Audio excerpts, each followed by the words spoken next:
Assalamualaikum warahmatullahi wabarakatuh. Kami dari kelompok INC Society yang pada membentangkan saya, Delia Nur Aziza, Nadia, Marta, Farel,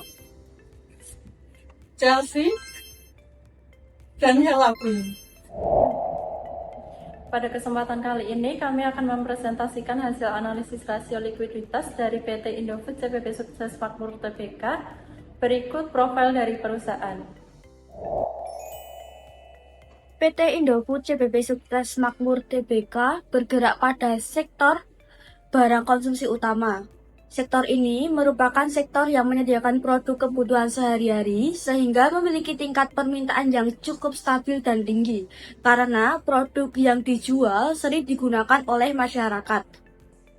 Untuk jenis-jenis produk yang dijual, yaitu produk yang dijual oleh Indofood CPP cukup beragam. Beberapa produk utamanya yaitu 1. Mie instan seperti Indomie dan Sarimi. 2. Produk dairy seperti Indomie. 3. Makanan ringan seperti Citato. Dan yang terakhir, serta bumbu masakan seperti Indofood, bumbu racik. Produk tersebut sudah memiliki pasar yang luas dan dikenal oleh banyak masyarakat. Keunggulan kompetitif perusahaan Indofood CPP mempunyai produk legendaris seperti Indomie dan Citato yang sudah melekat di hati masyarakat. Pendistribusian yang sangat kuat sehingga produk selalu tersedia oleh supermarket besar hingga warung kelontong di pelosok desa. PT Indofood CPP memiliki beberapa pabrik yang dapat mensuplai bahan baku sehingga biaya produksi jauh lebih murah dibandingkan kompetitor. Indofood CPP selalu memiliki selera pasar, misalnya rasa pedas Korea atau seblak, sehingga konsumen tidak pernah bosan. Intinya, Indofood CPP itu menang karena produknya disukai oleh semua orang, harganya murah, dan barangnya selalu ada di mana kita berada. Para kompetitor dalam menjalankan bisnisnya, Indofood CPP juga memiliki beberapa pesaing dalam industri makanan dan minuman.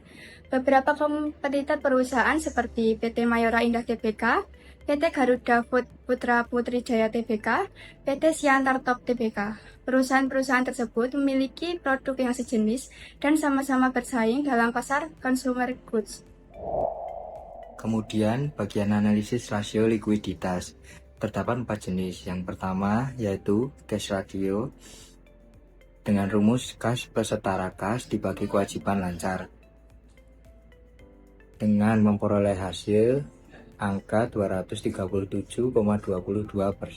Nilai cash ratio di atas 100% menunjukkan bahwa perusahaan memiliki kas lebih dari cukup untuk membayar utangnya secara langsung tanpa harus menjual aset lainnya.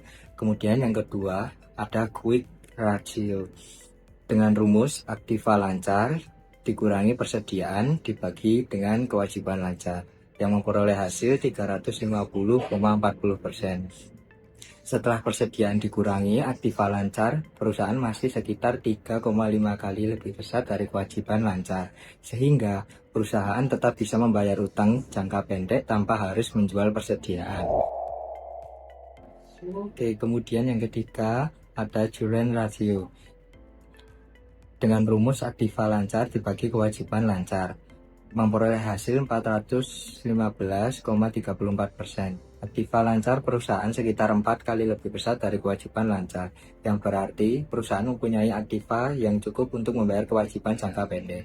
Kemudian yang terakhir ada cash turnover dengan rumus penjualan dibagi aktiva lancar dikurangi kewajiban lancar memperoleh hasil 192,73%. Nilai cash turnover menunjukkan bahwa modal yang dimiliki perusahaan sudah dimanfaatkan dengan cukup baik untuk menghasilkan penjualan.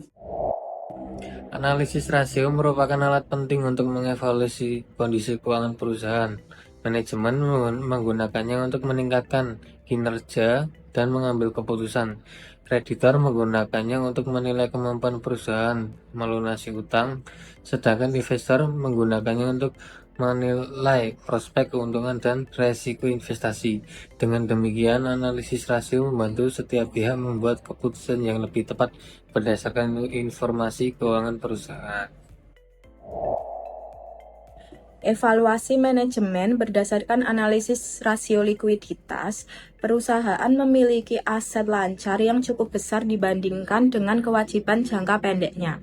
Namun, manajemen tetap perlu memperhatikan penggunaan aset tersebut agar tidak ada dana yang terlalu banyak menganggur.